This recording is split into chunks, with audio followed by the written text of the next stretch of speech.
Hello, welcome back to viafight.com. As promised on the last episode, we need to do some harvesting, so we'll do that today. We're going to go with the crush and strain method. So we're going out to the hive now to cut the comb out, get it in a bucket, and then we'll check back in when it's time to filter.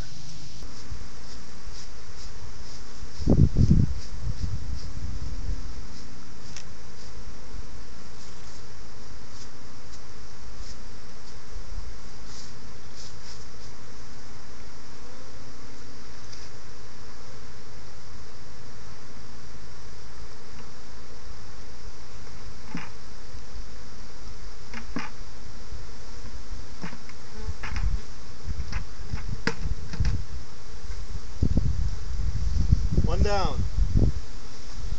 Ready to go.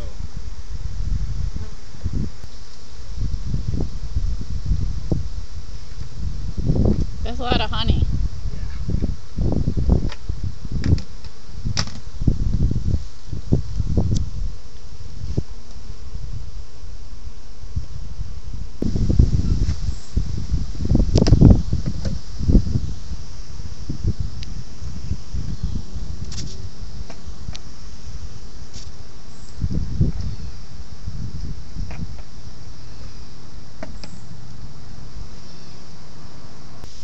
And the honey below, The honey below we don't take out.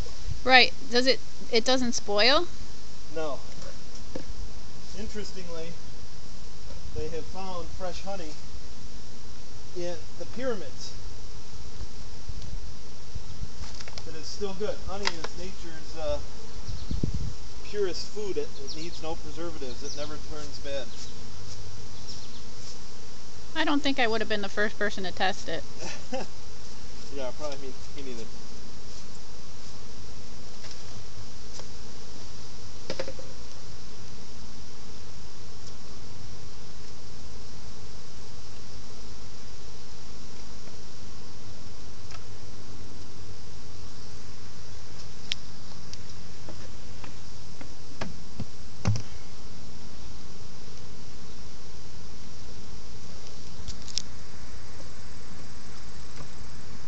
So what this will do is trigger panic in the girls because they have no stores,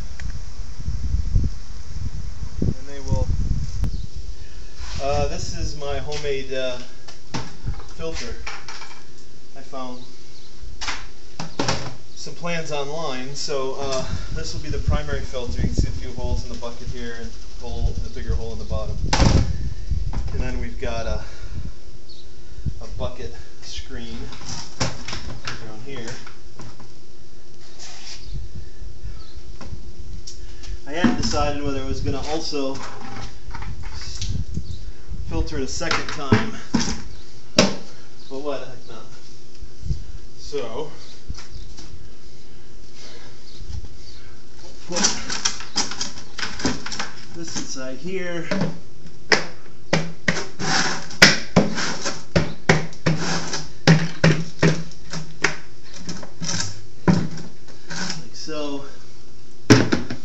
Like so. And what we're going to do is we're going to make everything we took out of the hive into a slurry of wax and honey, essentially. And there'll be a couple bees in there. And then once we have that slurry completely mixed, we'll pour it into this, put the cap on it, and over the next day or two, it'll run through both filters and settle in the bottom bucket, and then we can bottle it. Grab a little comb for the table, so to speak.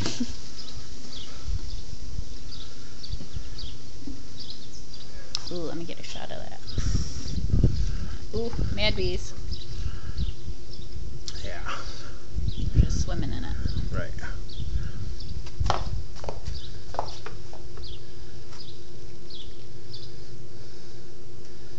That looks delicious. OMG.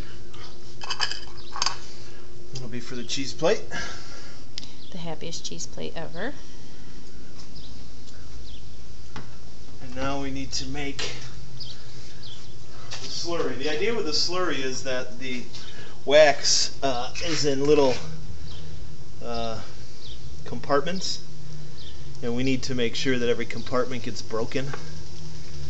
If we had an extractor, we'd be emptying the compartments, but we don't.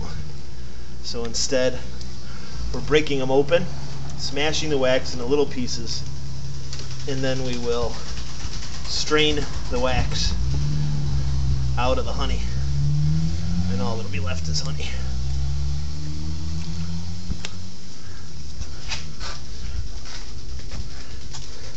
You might see some wires in there.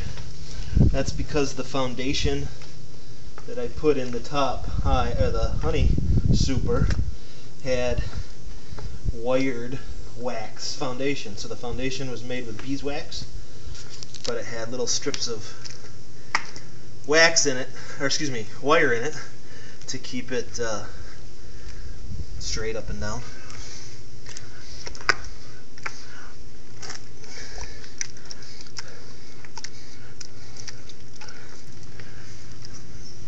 Alright, remembering that we can squeeze the wax when we're done. We'll go with what we got now.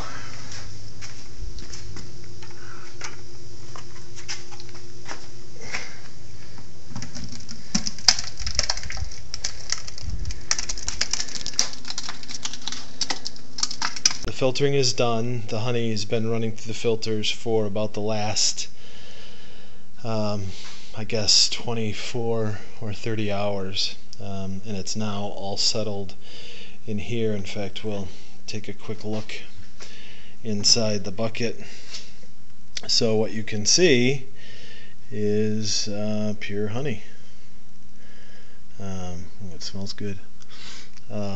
So yeah, we'll be bottling some, or I guess canning some. The plan is to use just reuse some canning jars that we've had in the past. So we'll go ahead and get started and see how it goes. Well, here is the fruits of our labor, or I guess the bees' labor.